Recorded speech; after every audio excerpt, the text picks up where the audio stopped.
Hi guys, welcome back again to the channel. It's so good to have you. Thank you so much for clicking when you saw this video. So in today's video, JD Vance getting booed out of Vermont after he takes a freaking ski trip after the way he behaved with Zelensky this week.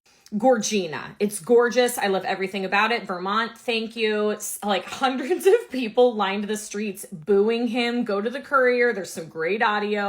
Several businesses put up things that said, sorry, VP sold out. You can enjoy your vacation when we can enjoy our democracy. And while this was a picture of him skiing back in December in Aspen, I have to imagine he looked something like this while everybody was booing him.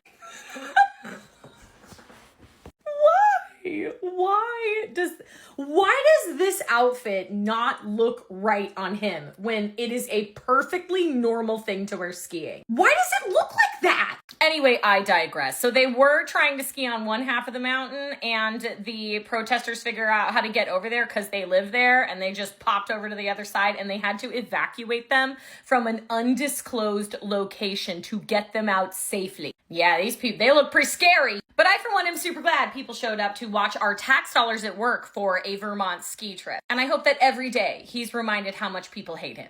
so a group of these Vermont protesters, like they're pro-Ukraine protesters, they greeted JD Vance during his vacation. Like in all of this that is happening with the whole Ukrainian president coming to the Oval Office, and they had this meeting, and you guys already know how that meeting turned out. It wasn't it at all, and a lot of people weren't happy about it. Both some international leaders, people really was not happy about it, the whole outcome of the meeting and how the guy was really talked to. Or some people felt that he was disgraced and humiliated during the meeting. It was such an embarrassment. So after all of this whole thing, these guys still had time for a vacation. So a lot of these kiosks and said, you know what, we're not letting you have your vacation in peace.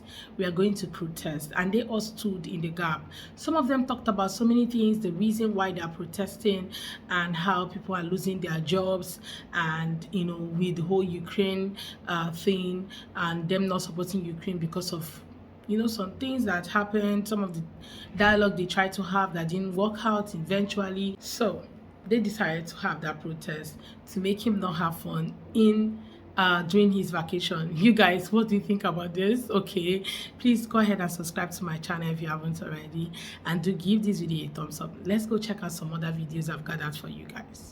JD Vance is in Vermont trying to have a cute little ski holiday, but the locals there are not having it. On arrival, he was booed and he had to be changed to another secret location. But it kind of makes sense. The locals there are pro-Ukraine, and especially after the way Vance and Trump treated Zelensky in the Oval Office, I can really relate to why they're annoyed and why they're angry. Their livelihoods, their jobs, their access to healthcare has now been jeopardized. And to have the vice president come for a cute little holiday? Absolutely not. Oh, and one of the protesters was throwing major shade and held the sign up that said, "Go ski in Russia." Fair point. You love Russia so much. Go there, babes. Go there. JD Vance tried to go on vacation in Vermont. I literally could cry laughing about how stupid that is. I lived in Vermont for 4 years. Clearly, JD Vance has never been there. Fun fact about Vermont, fucking nothing happens there. Also, very progressive state, full of performative activists who, because it's a progressive state, there's not really a lot to fight against. Because usually when you ask people to do something progressive in that state, they will just do it. Burlington, the main city in Vermont, since the 2020 protests, maybe it's changed. I haven't lived there in a few years. But we would get stuff in the mail, talking about the changes that the police force was making. And I think there was town halls that we could go to as well. I worked at a few different elementary schools, and they all had Black Lives Matter flags flying outside. And another thing about Vermonters is these people have the time. I remember for the Black Lives Matter rallies that I went to in 2020, one of them I needed the day off at the last minute. My boss gave it to me. For the college students there, their professors would almost bet on my life that most of them would have gotten extra credit for going to protest JD Vance. I really would bet that there's nowhere that hates JD Vance as unanimously as Vermont. Good choice, buddy.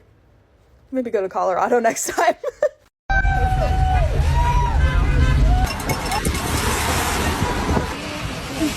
He is recreating while thousands of people are losing their jobs, losing their health care, losing their funding.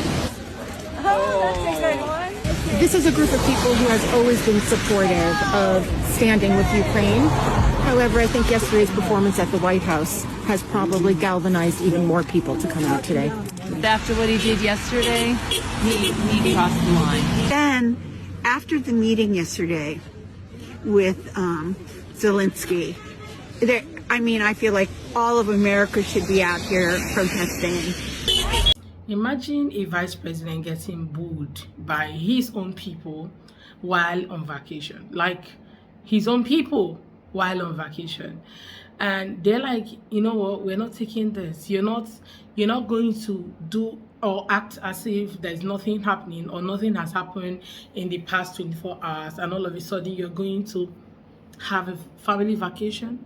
Like, you and your family going out there to have a vacation when you said all that you said during the meeting.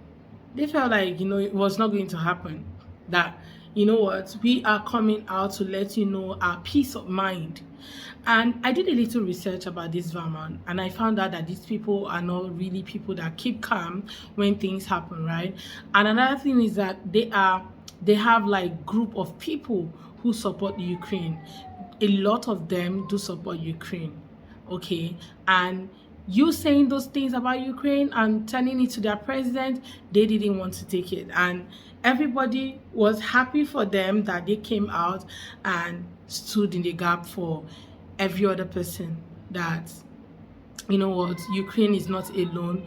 We all stand with them.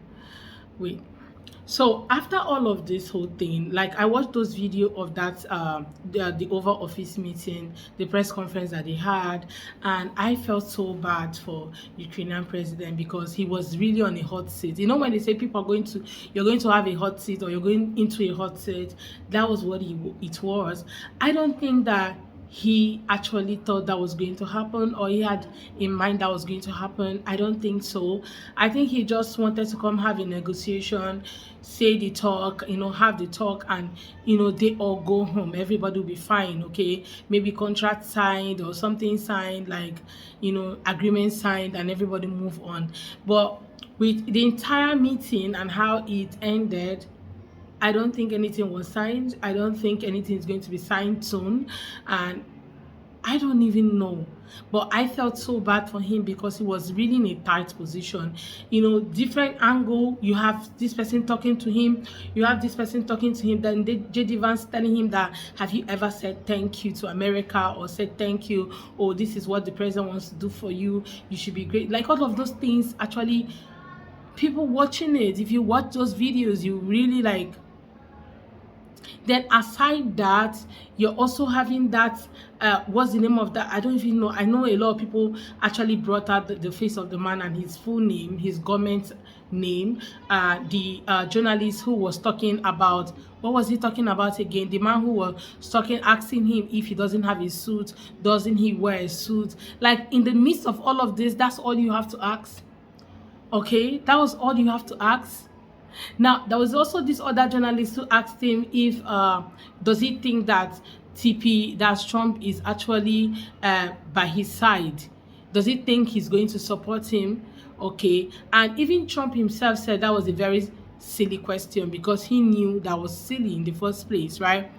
And I was like, is it that some of these people do not really have professionalism? Is it that they don't understand what it means to be professional at your job? During an interview, there's some things you should ask, and some things you shouldn't even ask. And for God's sake, you're asking a president of a country, not a child or somebody who just came to get a deal and leave. You're asking a president of a country. So why in God's name are you asking him all of those questions that doesn't really make sense? So I felt bad for this guy, okay, during the whole conversation, and I saw in the comment section a lot of people also saying the same thing. They really felt bad for him, and they were like, you know what, it is time to speak up. And that's why you saw a lot of persons out there protesting on behalf of these people, right, on behalf of the Ukrainian president and his people. Because you don't expect a president, a true leader cannot be out there wearing the nicest of suits and wearing the nicest of clothes and doing his thing while his people are going through things. They are at war, for God's sake. They have to find, he has to find a way to end it and to make sure that his people are comfortable. Some of them are, you know, scattered different places for safety, so you don't expect him to, you know, start being fashionable at this time. And after all, they were asking him if he doesn't own a suit and he's not supposed to appear at the Oval Office with that kind of clothing.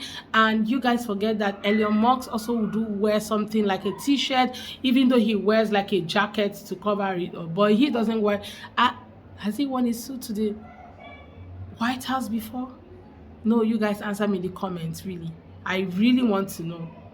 Anyway, guys, I hope you enjoyed this video. Let me know what your thoughts are in the comments. Let's have that conversation. What do you think about this whole JD Vance and the Vermont people? Let me know in the comment section. And please go ahead, subscribe to my channel if you haven't already. Don't forget to give this video a thumbs up so that more people can see it. I look forward to seeing you guys on my next video.